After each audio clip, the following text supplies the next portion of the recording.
G'day, mate. Happy Thursday, wherever you happen to be. It occurred to me today that no matter how you vote, Labor kind of gets whatever it wants.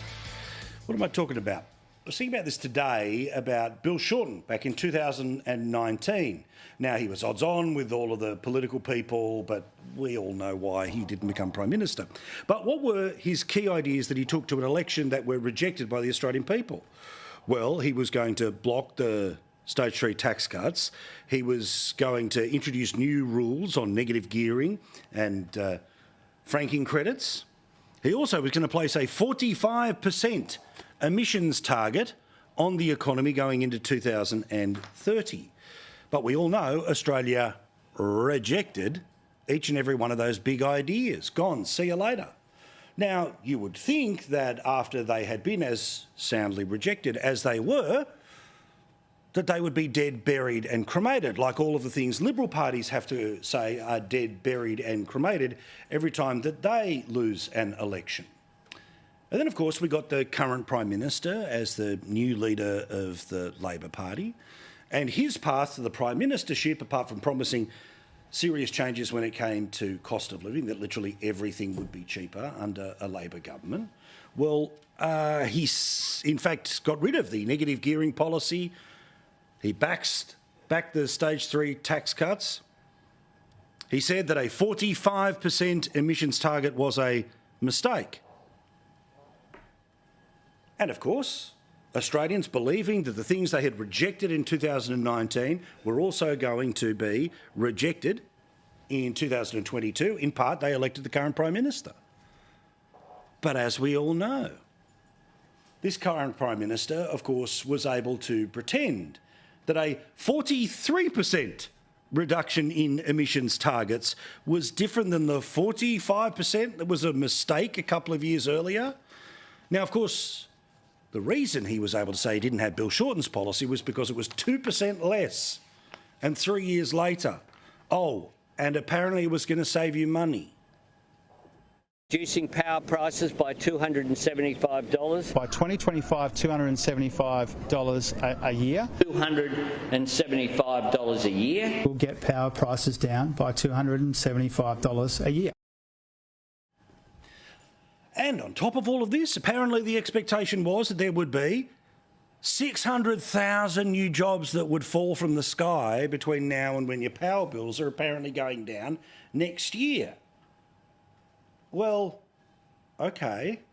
So the whole point was it was still Shorten's policy, it just was sold in a different way.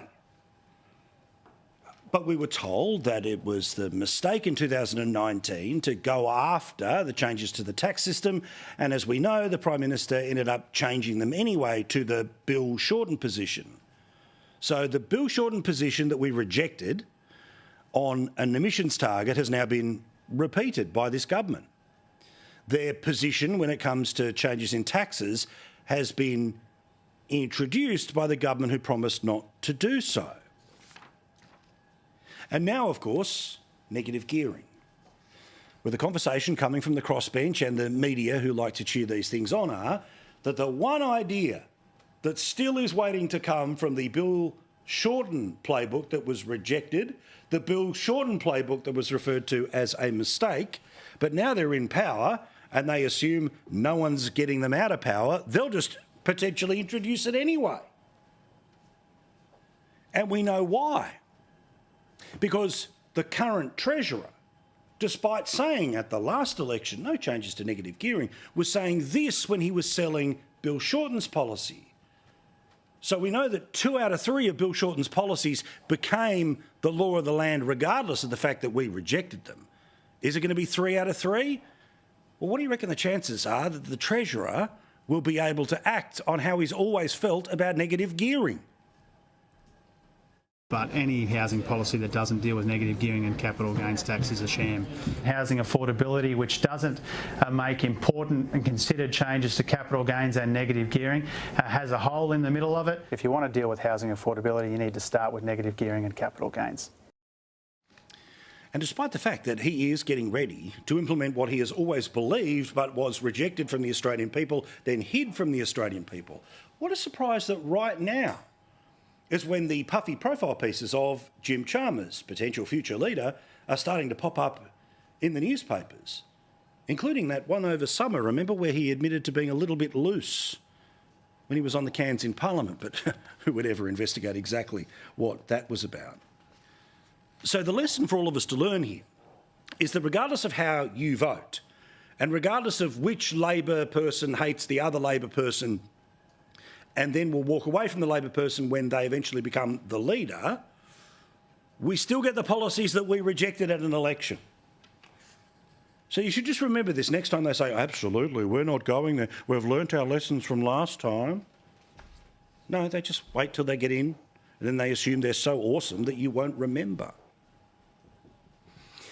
Now, a little more on the negative gearing thing, where the Greens are deciding to particularly highlight that the Prime Minister has got a couple of investment properties, and therefore that's the reason why he's not going to move on negative gearing. If Labor wants to deal with housing affordability, then it's time to phase out the billions of dollars in tax concessions property investors get every year in the form of negative gearing and capital gains tax concessions. A lot of renters are going to start asking the question, why do we have a Labor government with a property investor as a Prime Minister who is fighting to protect negative gearing and capital gains tax concessions in the middle of the worst housing crisis we've seen in generations?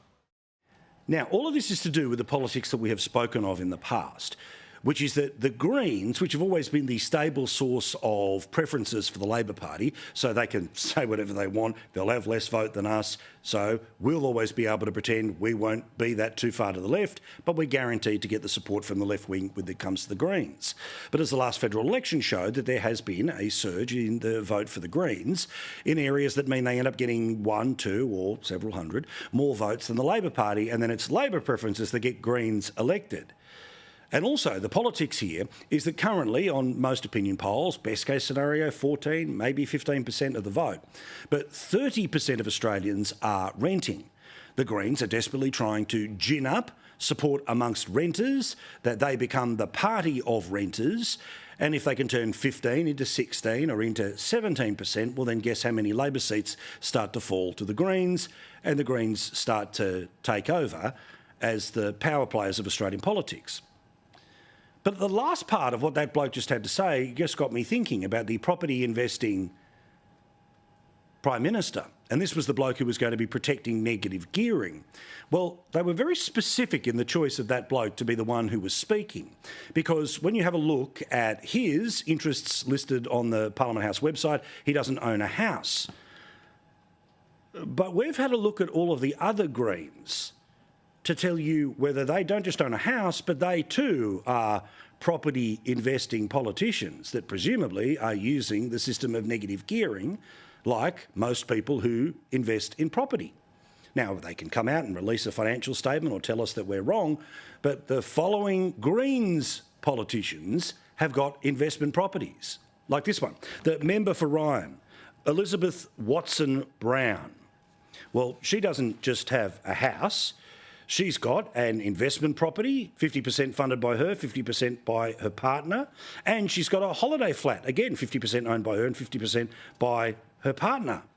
Are either of those being rented out? Well, I would presume so. If they're running at a loss, guess what happens? Negative gearing kicks in. Then, of course, there's Senator Nick McKim from Tasmania. You see, he lives in a house. He owns a shack in regional Tasmania. And then he's got not one, but 2 investment properties that presumably he too is getting a rental return from. Then there is Senator Penny Alleman-Payne. I'd never heard of either, but she's from Queensland.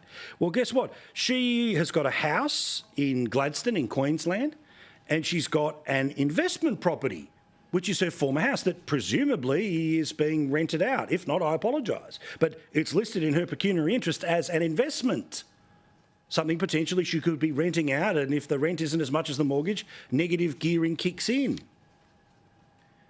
And then one more time, can we play the comments of the Green who's trying to get you to believe that everyone in the Greens don't own houses, they're all renters, and the evil problem when it comes to protecting negative gearing is the Prime Minister because he owns some investment properties? If Labor wants to deal with housing affordability, then it's time to phase out the billions of dollars in tax concessions property investors get every year in the form of negative gearing and capital gains tax concessions. A lot of renters are going to start asking the question, why do we have a Labor government with a property investor as a Prime Minister who is fighting to protect negative gearing and capital gains tax concessions in the middle of the worst housing crisis we've seen in generations? Well, funnily enough, there's another Greens MP.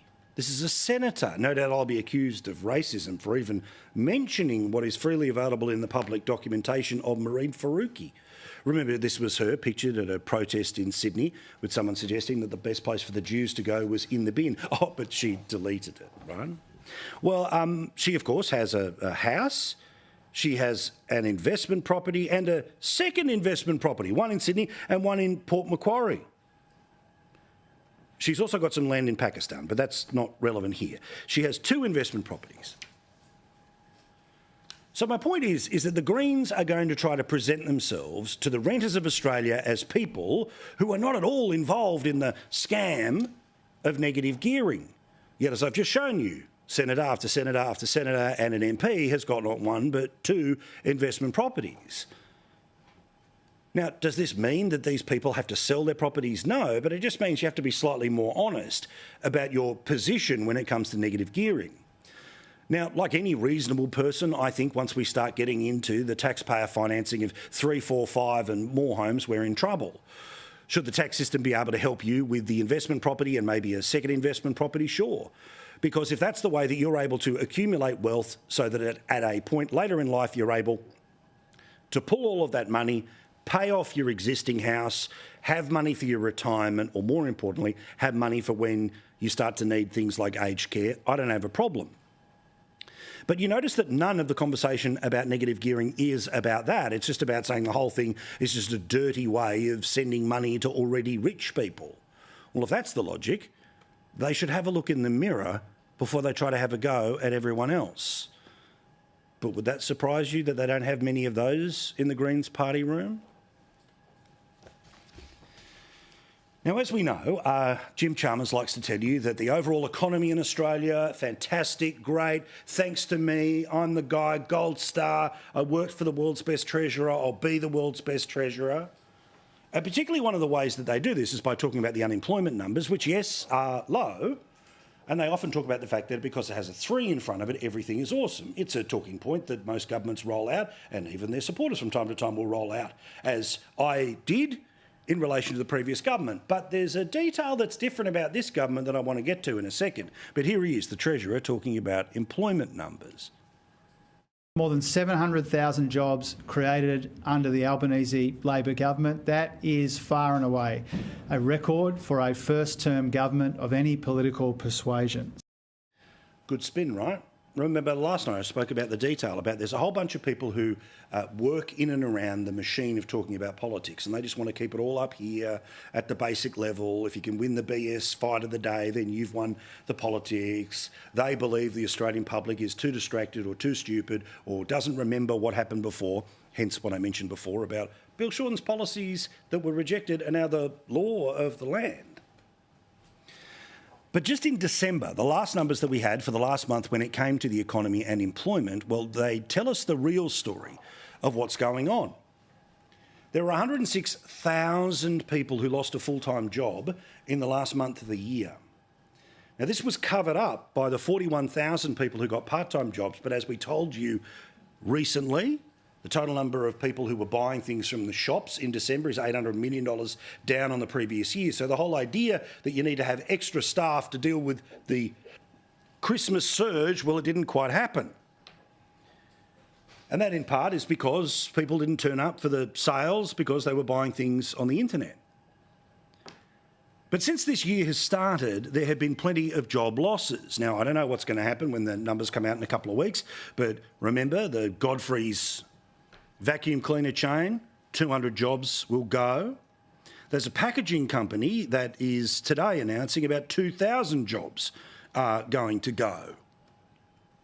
That's Amcor. And then I'm sad to say Bow Repairs, which I didn't know anything about their business. I assumed that because people need brand new tyres all the time, they'd be sitting pretty. But apparently 100 stores are about to go and 700 jobs will go as the tyre retailer folds. And add to this the reality on the ground that sees companies like Godfrey's, Amcor and Bow Repairs all shed jobs. We now hear about the company directors who expect that to be more of the rule than the exception to the rule as the year rolls on. But if you ask Chalmers, Labor or any one of their media boosters, everything is awesome. Everything is cool when you're part of a team. Everything is awesome when we live in our dream. Now, let's talk about a fake fight. Now, whenever remember Labor pretends to fight with the Greens, we all laugh because we know they're in lockstep anyway. And we're all now supposed to believe that there's a giant fight that's brewing between two Labor governments, one being a state Labor government and one being a federal Labor government. Now, of course, all bar Tasmania, and we'll all see what happens there recently in the next little while, they're all Labor governments everywhere. So they all pretend to fight about money, but in the end, they all have each other's back. That's the Labor way, remember?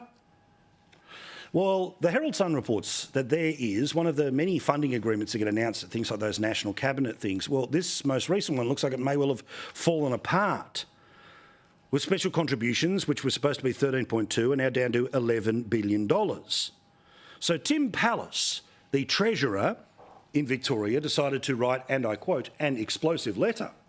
And it has been obtained by the Herald Sun. It was sent on Wednesday. Mr Pallas questioned the Commonwealth's plans to cut the contributions to states and territories from 13.2 to $11 billion over the next 5 years. And this is why I'm talking about it tonight. Here's the quote. "We do not care who's in Canberra. We expect whoever's in Canberra to do the right thing by Victorians. And when they're not doing it, we'll call it out." Really, Treasurer? So if this is going to be a reduction in the amount of money that the Victorian government's going to get over the next 5 years, will you be using taxpayer funds to campaign against the federal government like you did in 2019, when you, the Treasurer, Daniel Andrews, the Premier, put ads on TV, radio and even on the sideboards of the MCG? Now, I would have thought the MCG wouldn't take political advertising, but, you know, we don't want to offend the dear leader. So there it was. Canberra, Victoria, just want our fair share. A not so subtle message in favour of one-sided politics. It didn't work in 2019, but let's see if in 2025 the Victorian government will take out any ads whatsoever against the Labor federal government. Of course not. So you can whistle Dixie and carry on and pretend that there's a fight between the Victorian and federal governments. It's not. It's rubbish.